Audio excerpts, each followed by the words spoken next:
Hello అందరికీ ఈరోజు అయితే ఒక చిన్న చిట్కా అయితే మీకు చెప్తానండి. అందరి ఇళ్లల్లో ఎక్కువగా ఈవినింగ్ అయితే చాలు దోమలు అయితే వస్తూ ఉంటాయి. వాటి కోసం మీరు ఆల్ అవుట్స్ అవి యూజ్ చేస్తూ ఉంటారేమో.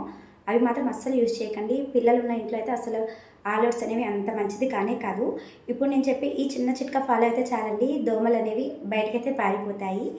మరెందుకు లేటు, చిట్కా ఏంటో చెప్తాను, చూసేయండి.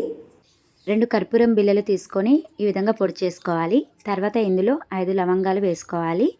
అలానే 2 బిర్యానీ ఆకులు తీసుకొని చిన్న చిన్న ముక్కలుగా కట్ చేసేసుకోవాలి. ఇప్పుడు దీనిని వెలిగించాలండి. దీని నుంచి వచ్చే పొగ వల్ల దోమలు అనేవి ఇంట్లో ఉండవు. ఈ టిప్ యూజ్ చేసేటప్పుడు డోర్లు అయితే క్లోజ్ చేసేయండి. అలానే ఒకే దగ్గర ఈ పొగ అనేది ఉండిపోకుండా ప్రతి రూమ్కి ఆ పొగ అనేది స్ప్రెడ్ అయ్యేలాగా అన్ని రూమ్లకి ఒకసారి తీసుకువెళ్ళండి. నెక్స్ట్ అలానే మిగిలిన బూడిదని చిన్న ప్రమిదలో వేసేసుకొని కొంచెం ఆయిల్ వేసి ఒత్తివేసి వెలిగించి ఒక మూల పెట్టేశారనుకోండి, ఈ స్మెల్కి దోమలైతే ఇంట్లోకి రావు. వీడియో నచ్చితే లైక్ చేయండి.